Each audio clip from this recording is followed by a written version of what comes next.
So in previous video we have seen IQ service. In this video we'll see a connector gateway. Like previous video, again this will be a basic video on a connector gateway. What is connector gateway? Why we need it? So for each mainframe connector, a connector gateway is required to communicate with a mainframe system. So if you have like ACF2 or top secret, you might need connector gateway.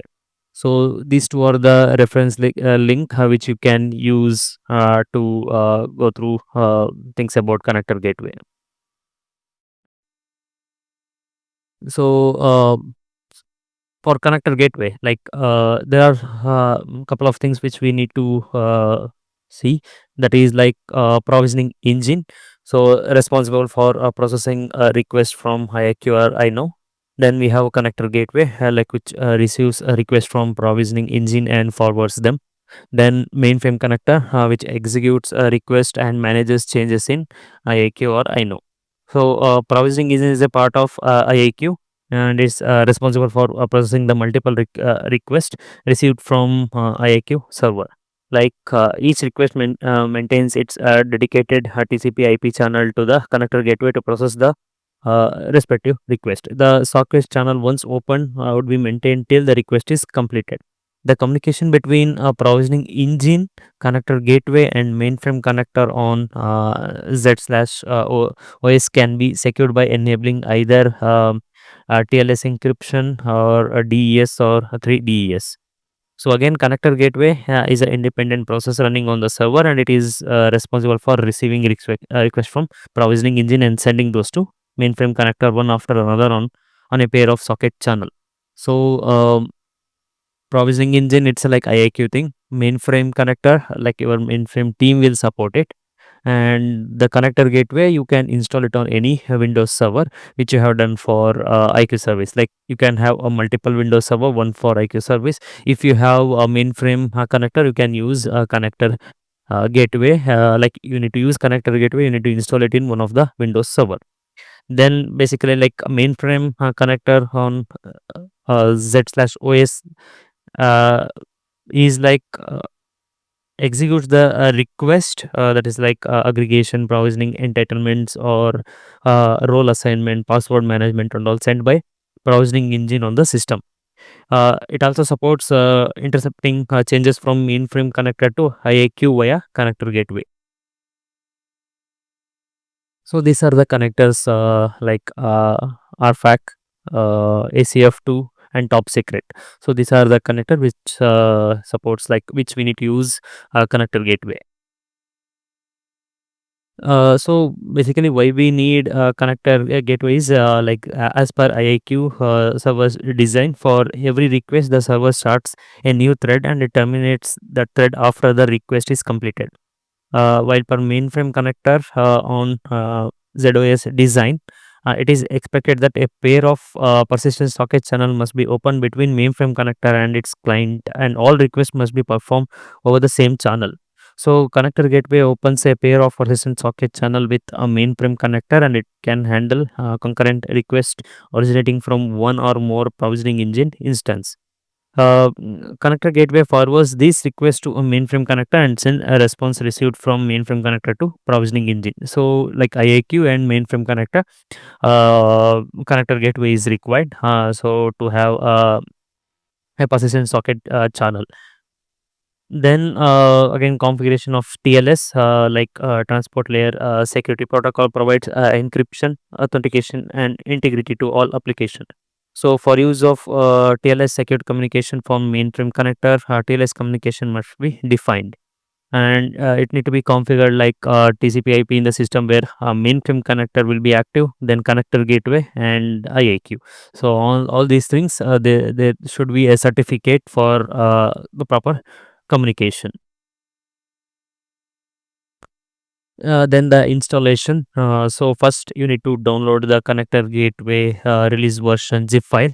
Either you can, means for each version, let's say if you are downloading or if you are going for 8.3p4, there will be a connector gateway with that installation package. You can download it. Then unzip the folder contain init file, install bad, log4j2 properties, some jar file, exe files. Then first thing you need to do is like, the only thing is like you need to edit the install bat file. No, edit jdk home directory, you need to update the jdk home directory. uh, then and once the bat file is updated, you can start the bat file. Like you can just double click on in, if just an bat file, just install. If you have 32 or 64, you can go with either 32 or 64 depending upon your server configuration. Once the it is installed, you can go to the service, and there will be a SailPoint connector gateway service, with a server service name and all. So for each uh, installation or upgrade, let's say if you are going from one version to another version, you can stop the current service. Then you can go with a new version, like backup the current version, current folder, that is whatever the folder which you have configured for previous version, backup it. Then unzip the newer version, then update the jdk home directory, then start the bat file. With this again, you can install dot sorry, you can update dot xml, set the host and port details of a mainframe connector and leasing port for the connector gateway in the server tag. This is all about installation of connector gateway. So in regard to installation of mainframe connector, that is referring to a set of there are some tasks which need to be performed, that can be taken care from your mainframe team. You can consult your mainframe, whatever the ACF2 or top secret or whatever the connectors you are going to configure. There will be a mainframe team for it. You can work with them. So once installation is done, connector gateway settings need to be done on the application port, host, connector name, and all the username. So the connector gateway settings has to be done here. And how it looks is, so you will have a zip file, connector gateway June. There's a version thing. Once you unzip it, as I mentioned, you'll have .exe files. If your system is 64 or 32, you can go with that. Then init and uh, install .bat. So init, you need to update the server here, and so the port numbers, if it is required. Otherwise, you can again the agent one, which the mainframe one you can configure. The gateway port also you can configure here. Then the bat, update the home Java JDK home. You can just set the JDK home here. That's the only thing. Once is done, just double click on this, it will install.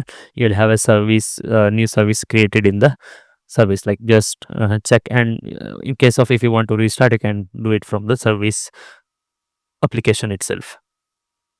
This is all about connector gateway uh, module in IAQ. Thanks for watching.